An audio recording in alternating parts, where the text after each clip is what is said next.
Hi everyone, welcome to my channel, the Nui channel. Today I'm going to be discussing season 4 of The Walking Dead. So one day when all my debts are sorted out and my family is financially stable again, I want to buy all the Walking Dead comics and compare it to the characters in the show. Apparently season 4 is an adaptation of volumes 41 to 61. Anyways, in season 4 we're still at the prison, but some time has passed and they've made the place into a farm. I was worried at the end of season 3 they won't be able to support the influx of all the new arrivals from the governor's group. But it looks like they are thriving and took in even more stragglers since we last saw them. A quick catch-up of the characters. There's a council now consisting of Herschel, Glenn, Carol, Daryl, Rick, and Sasha, who's Tyrese's sister. Glenn is worried about Maggie and that she might be pregnant. He's thinking of everything that happened with Laurie and also just in general. He doesn't want to bring a child into this apocalypse world. Maggie doesn't want to have a child either, but her attitude is that if it happens, it happens. And now that they have the prison, they are safe. And in this new way of life, living on the prison farm, Carl is trying to adjust to being a boy. But the things he's seen and done separate him from the other kids. And Rick has taken his gun, making it clear he's not part of the adult group as well.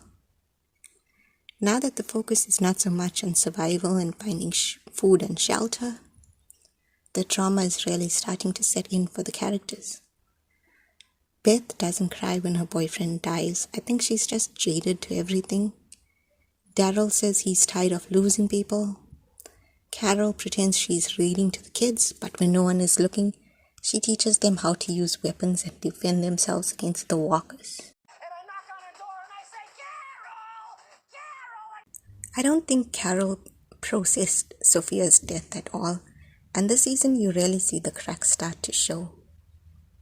Okay, so in the first half of season 4, we're dealing with this crazy flu strain sweeping through the prison. At the end of the first episode, Carl's friend Patrick dies alone in the showers. Okay, so that's weird enough, but then episode 2 is when I realized, oh, duh, he's going to turn when he dies.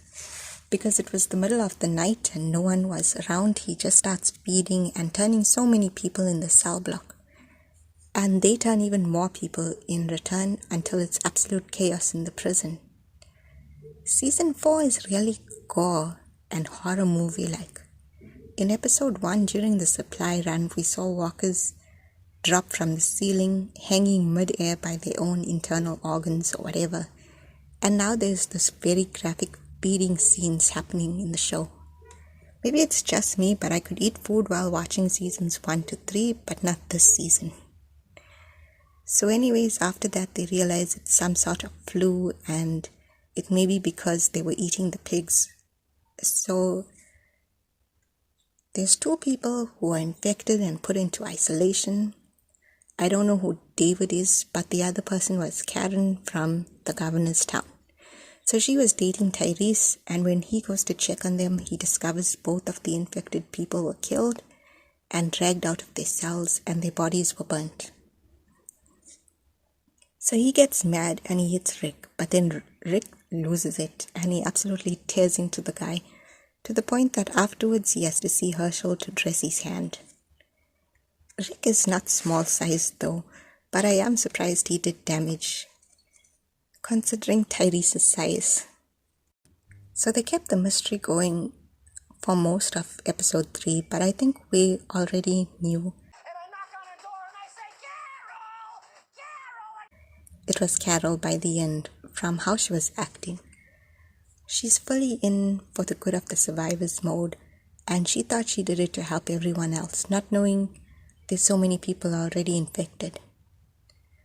Even when Rick confronts her, she's like, yep, I did it, and I would do it again. So Rick goes on a supply run with her and then leaves her behind. And I think it's sad to see her go. She's grown so much and gotten so strong since the first season. She's really come into her own since the death of her abusive husband. Let's pause for a moment and think about this infection. So they have to wear masks. The infected are coughing like crazy. They are putting people in isolation. In fact, let's look at the episode's titles. Infected, isolation. Does it remind you guys of anything? I swear COVID is my Naruto swing scene. I relate so much back to that time. And I think Herschel is the hero of the show's pandemic arc.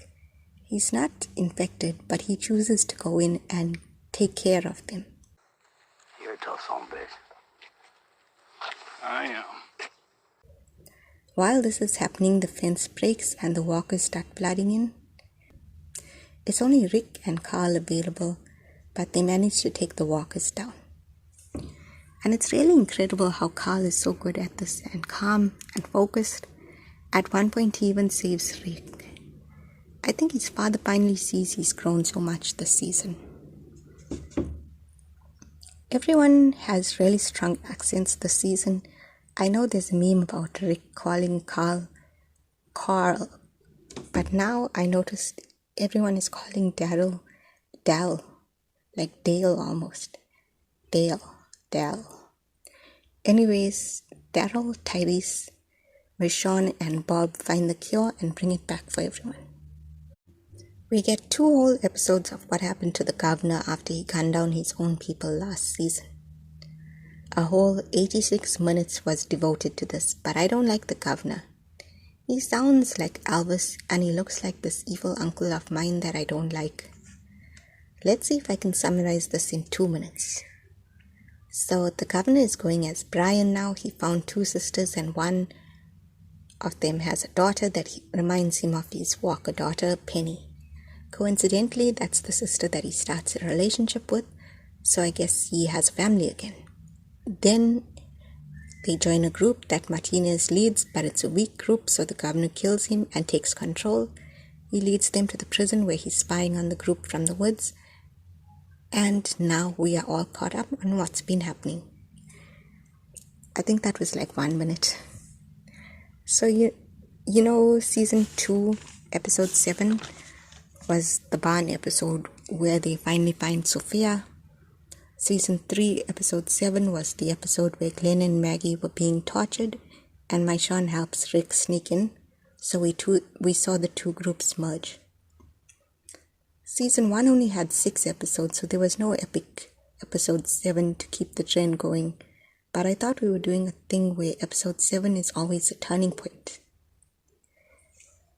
Okay, so maybe that's what episode 7 of season 4 was, even though it was all about the governor, because in the next episode, he brings his new group to the prison with Herschel and Michonne as hostages and demands they give him the prison. Rick wants to compromise. He knows it's going to be difficult, but he's willing to try to make it work. And that's crazy because they were the ones that put in all the hard work and made the place sustainable. But the governor is not okay with that. He uses Michonne's sword and he kills Herschel in front of Maggie, Beth, and the others.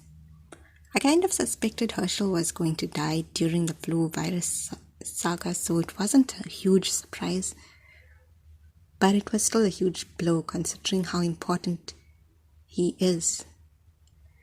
Also, Herschel was just a really good and decent religious guy that I liked a lot. And Rick respected his opinions. He went to him for advice. When Rick came up with the idea to compromise with the governor, Herschel actually smiled like he was proud of him. You know, before the governor killed him and all. After Herschel dies, both sides start attacking, but the governor's side drives a tank through the fence. So they're fighting his group and the walkers that flooded in at the same time. Michonne gets free and stabs the governor, but leaves him to suffer a slow death. So it's actually Lily that kills him. So everyone is fleeing and getting separated, and Rick and Carl see an empty blood-stained carrier and assume Judith died. This is the first time we've seen Carl lose it in a while. The next few episodes are very tales of passing say. It's important storytelling, but to me it feels like filler until the group gets reunited again. Those are my favorite episodes. I think that's why I like season 2 so much. So Carl, Rick, and Maishawn are together. Carol and Judith are alive and with Tyrese, Mika, and Lizzie. Maggie is with Sasha and Bob. Daryl is with Beth, and Glenn is with Tara and a couple that's escorting a scientist to Washington because apparently he figured out what started this Walker apocalypse. Me personally, I don't believe this guy. He just seems very shady. The only storylines I liked were Carl and Maishawn's. Whoever casted Carl got really lucky because he was a child when they casted him. Yet you can already see he's a good actor and he's growing with the show.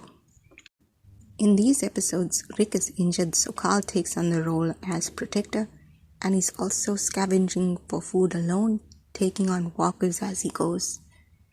He's all grown up, it feels like, but then there's moments like when he eats the giant tub of chocolate pudding, or when he sees the game collection while scavenging, that you realize Carl is still a boy. He thinks he doesn't need his father, and he's angry about Herschel and everyone else from the prison that died, so he takes his anger out on Rick, and he thinks it's his failure as a leader. But there's a point when he thought Rick turned, and he has to kill another parent, when you see that that was just his defense mechanism, and he's really just scared. This is my favorite character so far. And speaking of children adapting to the apocalypse, my other favorite of these short stories is episode 14, The Grove. Carol and Tyrese realize Lizzie is kind of fascinated with the walkers, and she was the one feeding them at the prison. I think she sees them as pets or something. She thinks the walkers are cognizant, and to prove it to them, she kills her sister so that she can turn. Obviously, they can't have her near Judith, not to mention the child cannot be reasoned with. So Carol takes her to the woods, tells her to look at the flowers while she shoots her. The children, they get to play Lizzie and Mika okay as actors, but they are not Carl levels of acting. Still though, because of how innocent and childlike the girls are, it's quite jarring to see them holding guns and to see Lizzie smiling over her dead sister's body so innocently. The storyline between Beth and Daryl had me on edge in most scenes. In Hollywood, if there's a man and a woman together and alone, it's almost guaranteed to go the route of romance. And I could not get past the age difference here. Nothing happens though, luckily, and it looks wholesome for the most part. But then there's a hint of something more right before Beth gets kidnapped, and that's the last we see of her this season. They are all making their way to Terminus, and the first groups to reunite are Maggie and Glenn's group. And can we just give these two a break, please? They don't deserve to suffer every season.